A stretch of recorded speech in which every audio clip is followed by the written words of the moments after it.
Good Morning Maryland at 9. It's Wednesday morning, 9 o'clock. Thanks for joining us. I'm Megan Pringle. And I'm Jamie Costello. We've got a great show. I love this book. Jack Garson's in here. How to Build a Business and Sell It for Millions. You don't think now's the time, but it is the time. Absolutely, and I think you'd probably be surprised how it can be done. Somebody came up with an idea like Cat TV. A client wanted to put dials and knobs on an aquarium so cats could watch fish on TV all day long.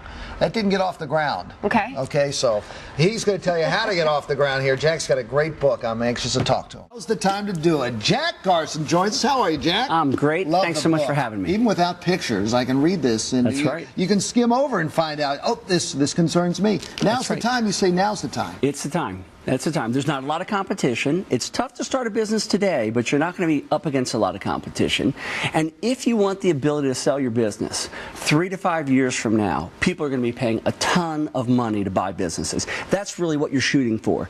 You're starting up, and the money's going to be coming in 3 to 5 years. So you're not looking to run the business. You're looking to build the business and then to sell it. The first 20 chapters in the book are all about building it. You could stop right there and just have the best business in the world, but you're going to get a fortune if you go to sell it. The second 20 chapters are all about that, and we're going to reach a period. This thing goes in cycles, and we'll reach a period in 3 to 5 years where people will be spending a lot of money to buy businesses. Is this almost like flipping a house? It is like flipping a house, but a lot more complicated. Yeah.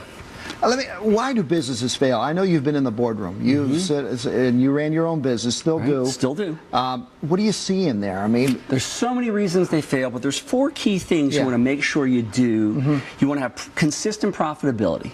You want to have a competitive edge. You want to have sustainability, and you want to have scalability. There's a bunch of other factors, but those are the top 4 for success. What are those that make success? The bosses that you have come across, what have you learned from them? Well, I've learned that some really have their act together, and some don't, and some shoot themselves in the foot, and they're their own worst enemy. Got one guy, construction company, couldn't control his temper. He strangled 4 of his employees. Well, that's not good. No, that's not good. That'll hurt morale, in fact. And then to make up for it, one day he gave all of his underage employees 6 packs of beer, helped them load it in their cars before they headed off Friday afternoon. He's out of business. That's not good thinking. He's out of business. He lost his company. If I'm sitting at home, I'm sitting in a cubicle right now, what do I do? What do I do? I mean, I got an idea. What do I do with the idea? Here it is on paper. What do I do? First thing you do is buy the book, because it has a roadmap to everything. And then, do you have a profitable business idea? If you do, create a business plan. Show it to some tough people who aren't going to just give you an attaboy and say that's a good job. Show it to your banker, show it to your teacher, show it to your mentor, and get the tough criticism to see if you can really do it. Now, you're going to need money too. When I talk about sustainability, one of the biggest things, that's hard. Okay? Save, that's one of the best things. And if you just don't have the money, there are 2 what I call savvy substitutes. One is you start with existing clients. Let's say you're working at an architectural firm and you want to start your own. Well, there might be 1 or 2 clients that say, listen, if you give me a really good break on the rate, I'll guarantee you business for a year or 2. There you go. The other thing is start small. Too many people start with the whole big shebang. They start this enormous restaurant that costs a fortune. You got to serve 200 meals a day in order to succeed. Start with a little deli. Start small and build up from there. That's good, man. That's good. But the environment's right for it right now. It's always a good time to start a good business. If you have a good idea, they'll beat their door. They'll beat their way to your door. All right, craziest business idea you've ever heard?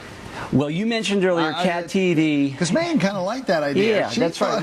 We're going to pull one out of storage for her. I love it. Cat TV was a bad one. Serving coffee by the highway, that one wasn't so good. We were a little afraid people might get run over, serving coffee by the highway. Yeah. And every single construction company and restaurant I've seen start up without enough money. Those are all bad ideas. Bad idea. Yeah. All right, go everywhere you can go, you can get this book, right? Everywhere. I love it. Make $1 million for us. All right. Thank you. How to build a business and then sell it for millions. Jack, thanks for coming in. Oh, my pleasure. Enjoyed it. All right, Megan and the cat idea.